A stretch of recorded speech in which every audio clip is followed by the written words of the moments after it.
Bismillahirrahmanirrahim. Assalamualaikum warahmatullahi wabarakatuh.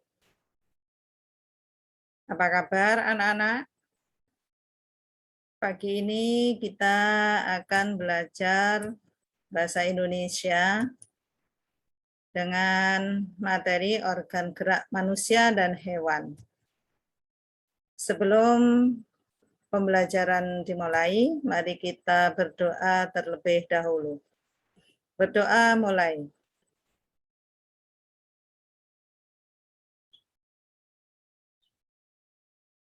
Berdoa selesai.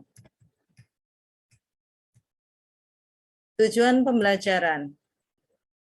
Setelah mempelajari materi organ gerak manusia dan hewan, diharapkan peserta didik dapat 1. Menentukan ide pokok setiap paragraf dari teks dengan tepat. Yang kedua, menentukan kalimat utama setiap paragraf dari teks dengan tepat. Yang ketiga, menentukan kalimat penjelas setiap paragraf dari teks dengan tepat.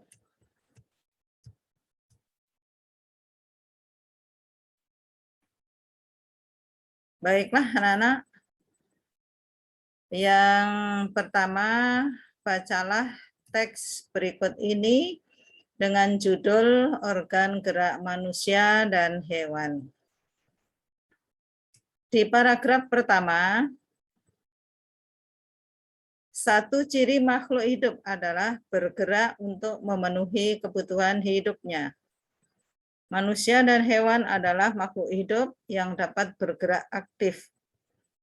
Gerak aktif adalah gerak berpindah tempat dengan alat gerak seperti kaki, sayap, atau sirip. Berbeda dengan tumbuhan yang tidak dapat bergerak aktif karena bergerak tidak berpindah tempat. Gerak pada tumbuhan disebut gerak pasif.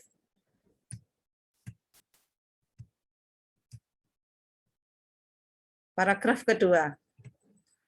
Alat gerak pada manusia dan hewan yang memiliki tulang belakang atau tulang punggung terdiri dari otot dan tulang.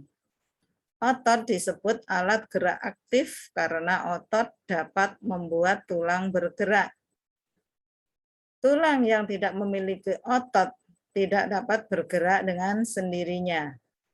Oleh karena itu, tulang disebut alat gerak pasif. Manusia memiliki otot dan tulang pada kaki dan tangan yang dapat membuatnya bergerak.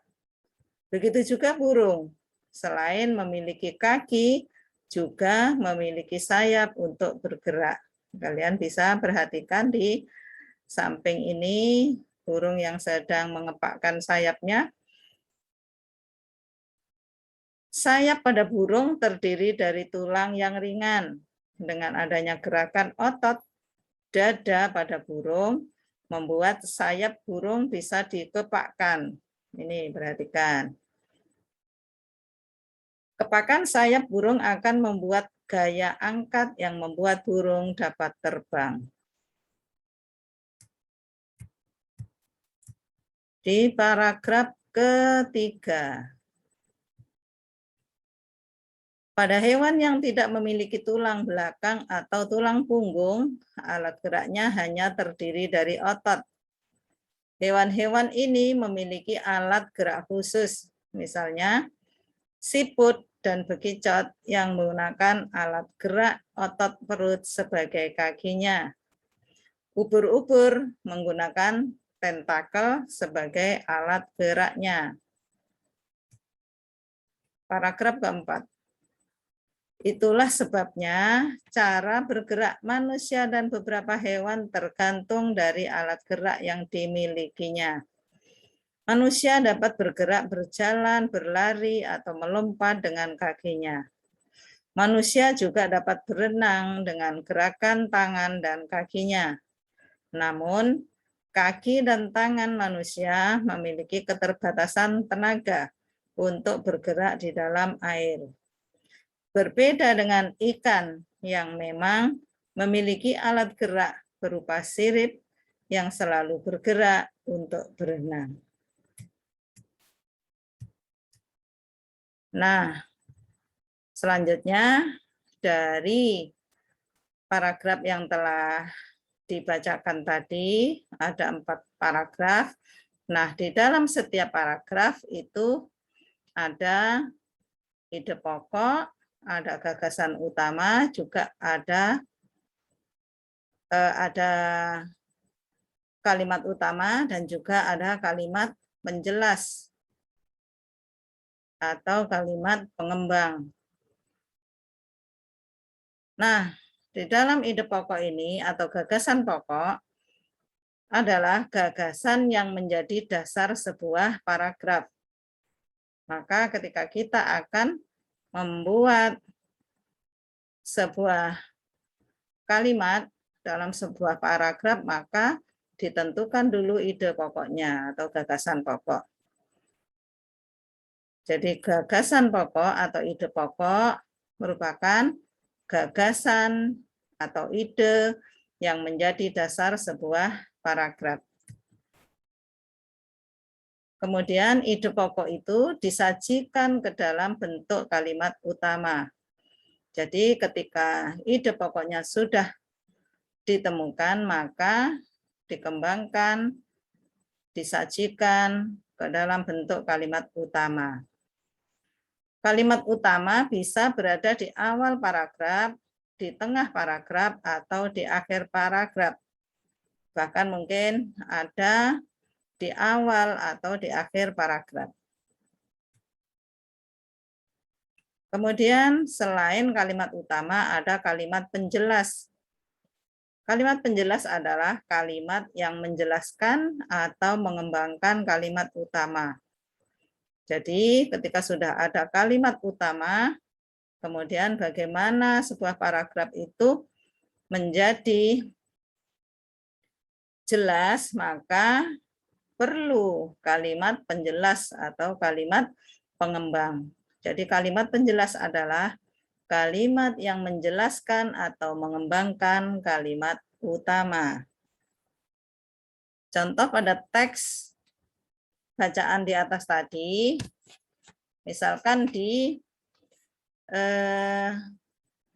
paragraf pertama, ide pokoknya adalah makhluk hidup bergerak. Kemudian kalimat utamanya ada di awal paragraf yang berbunyi, satu ciri makhluk hidup adalah bergerak untuk memenuhi kebutuhan hidupnya. Kemudian dari kalimat utama dikembangkan lagi dengan kalimat penjelas, yaitu lanjutan dari kalimat utama tadi dikembangkan, dijelaskan tentang makhluk hidup bergerak, yaitu kalimat utamanya satu ciri makhluk hidup adalah bergerak untuk memenuhi kebutuhan hidupnya. Ditambah kalimat penjelasnya, manusia dan hewan adalah makhluk hidup yang dapat bergerak aktif. Gerak aktif adalah gerak berpindah tempat dengan alat gerak seperti kaki, sayap, atau sirip. Berbeda dengan tumbuhan yang tidak dapat bergerak aktif karena bergerak tidak berpindah tempat. Gerak pada tumbuhan disebut gerak pasif. Nah, ketika kalimat utama sudah ditambah dengan kalimat penjelas, maka sebuah paragraf itu bisa diketahui maksudnya. Berikutnya macam-macam paragraf. Yang pertama ada paragraf deduktif, kemudian paragraf induktif, yang ketiga paragraf deduktif induktif, yang keempat paragraf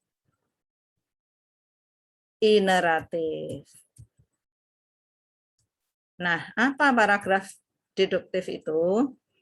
Paragraf deduktif adalah paragraf yang kalimat utamanya ada di awal paragraf.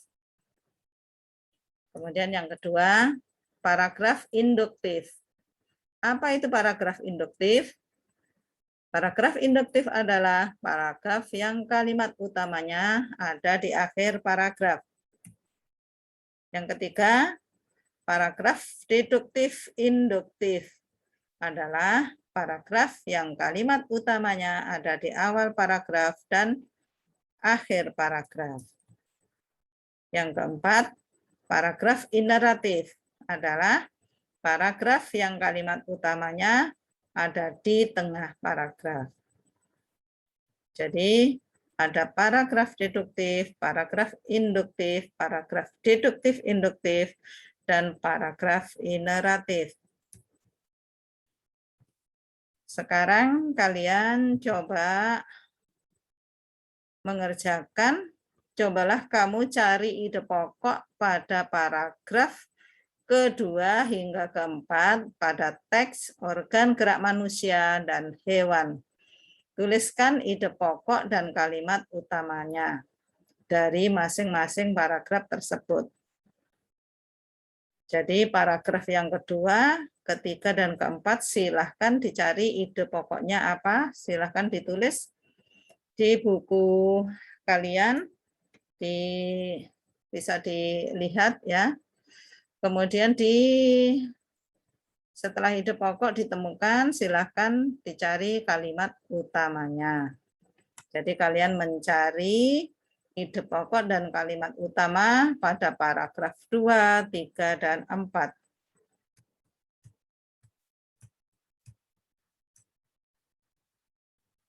Tugas berikutnya, jawablah pertanyaan-pertanyaan di bawah ini. 1. Paragraf yang kalimat utamanya di tengah paragraf disebut titik-titik. Yang kedua, paragraf yang kalimat utamanya ada di awal paragraf disebut paragraf apa? Silahkan diisi. Yang ketiga, paragraf yang kalimat utamanya ada di awal paragraf dan di akhir paragraf disebut paragraf apa? Berikutnya yang keempat, paragraf yang kalimat utamanya ada di akhir paragraf disebut paragraf titik-titik. Silahkan berlatih kalian mencari ide pokok dan kalimat utama serta menjawab pertanyaan-pertanyaan yang sudah disampaikan. Selamat belajar dan selamat mengerjakan anak-anak. Kita ucapkan hamdalah, alhamdulillahirabbil alamin. Wassalamualaikum warahmatullahi wabarakatuh.